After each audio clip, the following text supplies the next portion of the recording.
That movie guy? Okay. Hi everyone, welcome back, maybe for the very first time. In today's video we are going to be delving back into my series What I Saw At. And this is a series of videos about the film festivals that I've attended over the course of whenever, how long. And this one in particular is going to be about Berlinale 71, which was the first time I've ever covered this as press. And I was very lucky enough to cover this for moviemarker.co.uk. If you go down here somewhere, you will see a link to all my written reviews if you want a bit more detail. Basically, the whole idea of these videos are to just give you a list of the films I've seen and my observations of them. They're not very long, but you might be tempted by a film or two. I've seen 21 in total, and I guess that's enough talking, so let's get into discussing some films. The first one I'm going to talk to you about is Social Hygiene from Denis Cote. This is a French-Canadian film, which was actually quite interesting from its synopsis because it is a COVID-safe film where everybody's socially distanced but wearing period pieces. And there is one man who discusses a lot of things with 5 different women as the film maneuvers, and it's very philosophical, a bit comedic at times. There are very interesting moments in this film, but it doesn't cohesively kind of like gel together. I've seen a couple of Denis Cote's films before, and I preferred them. This one was an interesting experiment, and I think once we go down the road of looking at COVID films, this is going to be one that people might look in a very obscure way. It's very Shakespearean within its kind of execution, but it just wasn't very well gelled, but it could be for you. Next up is Language Lessons from directorial debutee Natalie Morales. This was a Zoom-based film about a Spanish teacher giving lessons to, well, a stranger, and that's played by Mark Duplass, and Natalie Morales actually plays the main character also. And it's basically about their connection that they have, even through a virtual consensus. They don't really know each other, don't really know their past, but as they grow this kind of bond together, it's a friendship that kind of unifies, and as things unravel, you kind of figure out more about their pasts and things like that.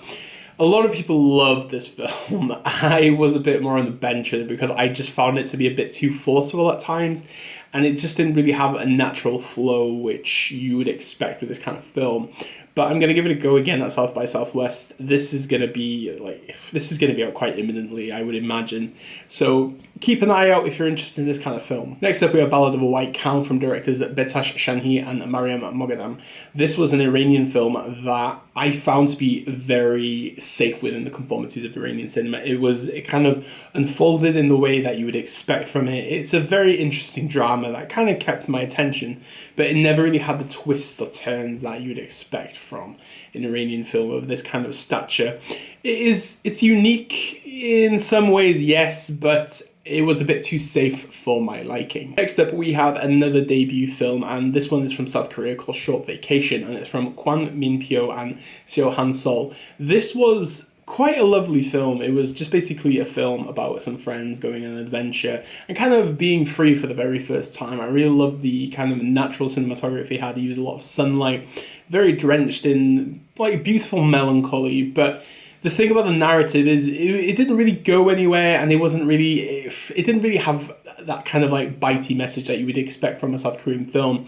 But it was beautiful to gaze at, and just a very genuinely lovely story, and I really look forward to watching it again at some point. Next up, we have Bloodsuckers from director Julian Radelmeyer, and this was a German-Russian-French film that was it was basically taglined as a Marxist vampire comedy, and it was really obscure, very witty, dry humor, dark humor. It was very interesting. I think the only issue with this is it's quite long. It's a very long film, and at times you think to yourself, when is this actually going to end? But the whole kind of idea of it and the aesthetic and the overall aura was very genuinely interesting and funny. It would be interesting to see what happens with it as it is bought for market. We shall see. But all in all, I was impressed by this one. Next up, we have Memory Box from directors Joanna Haji Thomas and Kali Joreg. This was an interesting film that kind of looked into memories and our use of photography in journals and videos, and it kind of goes from the present to the past. But the overlying kind of connection between this is the political unrest in Lebanon. And while I thought the political element of this film wasn't exactly strong, I really loved the idea of going backwards in time. I really liked the way that memory is kind of tangled between it. It's beautifully kind of like hazily pastel colours, very vibrant. The use of kind of 80s, 90s music was absolutely great in it. I just really like this kind of idea. I think the archiving of any form of memory from the past or the present, I'm always fascinated by it, so definitely worth a watch. Next up, we have The Femme from director Fred Ballif, and this was a very interesting Swiss-French film. It's kind of like a video docudrama, which is obviously fictitious, but the way it's kind of like shot is very raw. It's very vigorous in its way, and it's just one of these films that really cascades this idea of youth and identity again, but kind of within the confines of a family that you bond and create yourself. It doesn't mean blood or anything like this, but I really enjoyed this kind of tell-all type of film that really felt a lot more genuine than I thought it was going to be. But it's hard to make a comparison. It's kind of similar to the Sciamma film Girlhood, potentially, but yeah, definitely worth a go for anyone that's interested in these types of films. Next up, we have Xavier Beauvoir's latest film, Albatros, starring Jeremy Renier. And I found this film to be a very conformities of the drama varieties, but the first hour of this film is following Jeremy Renner's character when he is part of the police, and it's just basically how content he is with his life. And as something happens in his life, he then goes to the sea and kind of like fights his own demons. And I felt with any Beauvoir film, it takes time to get to this point, but once it gets to this kind of like magnificent third act, which I truly loved, I was like, wow. And kind of waiting patiently for this to happen was fantastic. I really loved this execution that it had, and it just really was quite invigorating. And I think Jeremy Renner's performance was probably one of the strongest I saw at the festival. Next up, we have a film from Mexico called The Cop Movie from Alonso Ruiz Palicio, and this one was quite interesting because it follows the police in Mexico, and obviously the police don't really have the best of raps within the country, and it was very aggressive, very raw at times. It's a hybrid of the real stories of some police officers in the force and using actors to play these police people. And they went through intense training. It's very similar to how that Jake Gyllenhaal, Michael Pena film, End of Watch is like. But this was a lot more. There are moments that are very difficult to look at, but wow, it was very striking. And this is actually going to be a Netflix film, so keep an eye out for it. It should be coming out gradually over the next 6 months, I would imagine. But very interesting kind of execution for a very kind of samey genre. Next up, we have Moon 66 Questions from Jacqueline Lentuzu.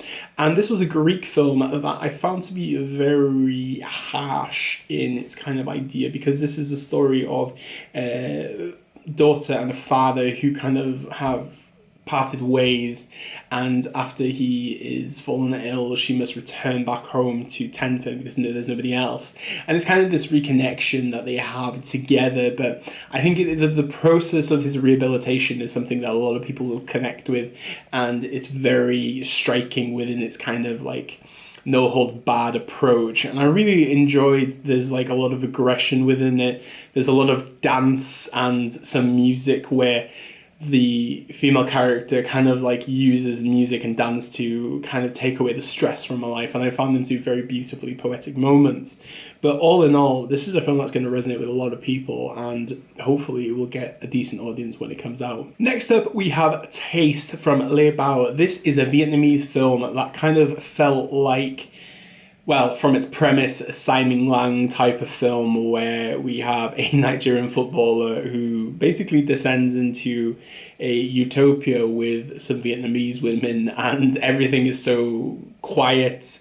We just see these beautiful visual imageries of pigs and massages and just the basic fundamentals of life, but it's kind of, does it really have a purpose? I don't really know. At times it felt like a style of a substance. As time goes by, I'll be very interested to see what Libao makes next, because it was, in a way, something that is my kind of cinema, but at that point in time, I didn't really know how to decipher it. But I really like the idea of it. The composition is fascinating and the cinematography is unreal, considering we are in a bunker, and the bunker looks quite interesting.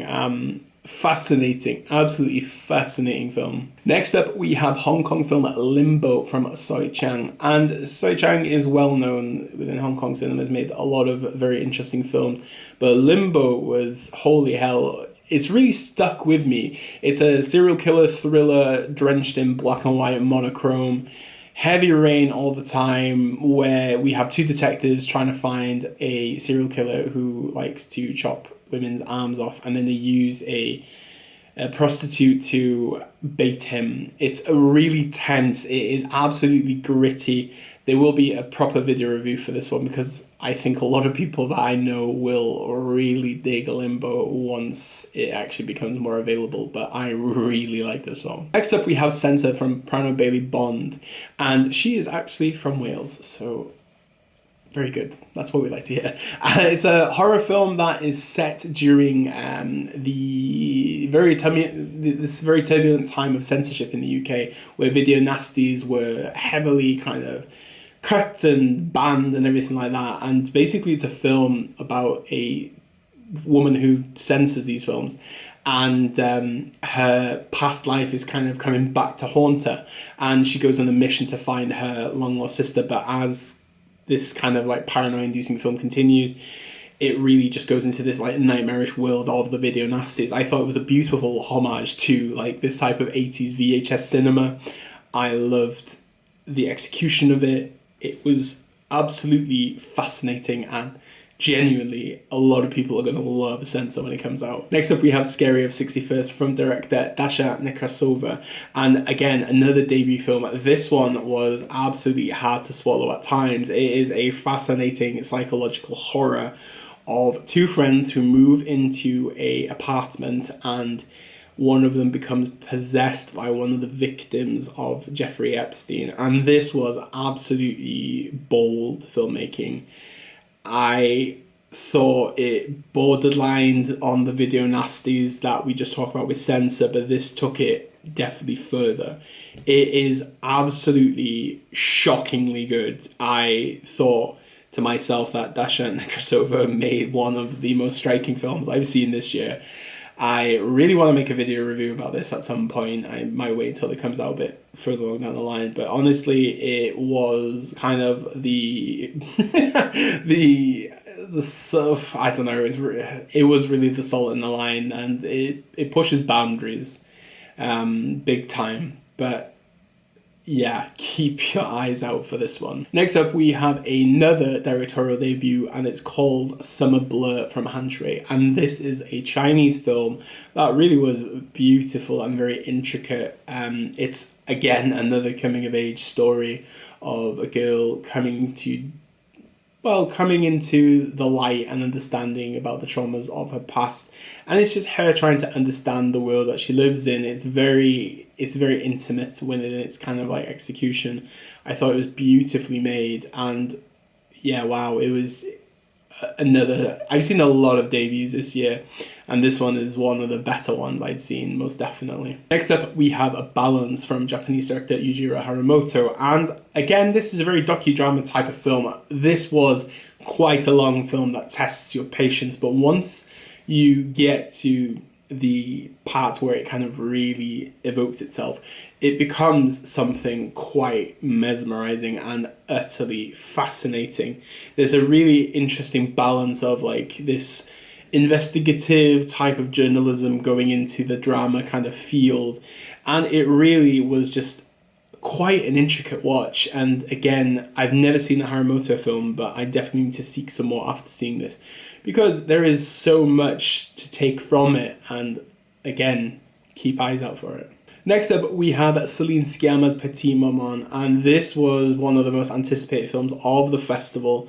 Obviously, a lot of people wanted to know what she made after Portrait of a Lady on Fire, and honestly, this was a very stripped back film that she kind of goes back to looking at childhood. Not since Tomboy have I been that moved by her in this kind of like realm. Obviously girlhood is something else also, but this is a lot younger, and I found it to be an interesting kind of story of understanding grief through the eyes of a child, and also the reconnection of a mother and a daughter that I found to be very, very beautiful and touching. And in a way, I connected a lot with this film. When I was younger, I lost my grandmother. I was very close to her, and then because of it, I really actually grew closer to my mother, and I had this kind of a kinship with this film. Absolutely stunning. Again, there'll be a video review of this coming out at some point in this channel, so keep an eye out for Petite Maman. Next up is Hong Sang-soo's introduction. I've talked enough about this in my video already. Well, the full review, there'll be a link here somewhere. Another interesting Hong Sang-soo film, kind of going away from using Kim Min-hee as his main actor. I really like this idea of young people going on the adventures and kind of like introducing themselves to the world. I loved it. I thought it was very, very good. Next up, we have the Golden Bear winning Bad Luck Banging or Luli Porn from Radha Jude. And this is a Romanian film that I had to watch twice because I really needed to make sure I understood what Radha Jude goes for. He is a director, if you don't know him, he makes very non-conformative films that really challenge you. And he says a lot of things that a lot of people want to say, but they don't. And within this film, it follows the story of a teacher who has a sex tape leaked about her, and basically she has to confront her pupil's parents, and there's like a kangaroo court at the end. But this is basically a film that is shot during COVID-19. You see a lot of people around, there's a lot of people watching. We learn about the ideologies of people, the social political unrest. We have anti-Semitism, we have xenophobia. There is so much kind of ideas in this film that is so real about the world. And I think this was a very worthy winner of the Berlinale. This was probably one of the most genuine films that represents our time right now. I wrote a full review about this on Movie Market, and there will be a video review also. But honestly, everything together, this film will be one of those films that we will remember COVID-19 for, because it is absolutely bonkers, it's harsh, but it's very true. And I really love this film. Next up, we have I'm Your Man from Maria Schrader, Ich bin ein Mensch, which stars Dan Stevens, of all people, playing a German robot who is given to a woman to see if she can fall in love with him. And it really was an absolutely beautifully touching film about kind of technology and the way that we kind of like adapt ourselves now. Our love to our cell phones sometimes can surpass the love that we have for our loved ones. And it was an absolutely hilariously fascinating film that I just loved every minute of it. I thought Dan Stevens was absolutely fantastic, and I didn't even know that he was fluent in German, but it was absolutely just, it wasn't really light-hearted in its approach, but for me, I really dug this film quite a bit. And my last film to recommend is Wheel of Fortune and Fantasy from Ryusuke Hamaguchi. I've made a full video review for this one already. It's up here somewhere. Definitely the best film I saw in this festival. I just loved every second of it. It's my favourite film of the year so far, and I'm only in March, and it's going to be very difficult to top this film. But if you haven't checked out my full review, it's here somewhere. Go for it. So those are all the films I saw at Berlinale 71, and I will be honest with you, there was a lot of amazing directorial debuts here, a lot of interesting world cinema. And this is the thing about Berlin, it really does pick films that I would usually pick myself, and I really feel like it was a festival for me. I really found it to be an intense 5 days of watching, writing, editing other writers' reviews, because we're covering Glasgow as well, but it was a very worthwhile. And the next video that is going to be from this series will be my journey through South by Southwest, which will be starting in like 10 days. So be sure to keep an eye out for that. But I'm going to take a break for the next week, so I hope you take care of yourselves. Interact with the channel as much as you want. Plenty of content on it. Simon Lang videos, Hong Sang-soo's, Claire Denise, lots of reviews. Like, share, subscribe, do as you please. and I'll be back very soon with some South by Southwest content for you. So, as we normally say on this channel, diolch, danke, obrigado, merci beaucoup, arigato, dankeschön, bitteschön, all the shuns, and obviously, never change. Bye.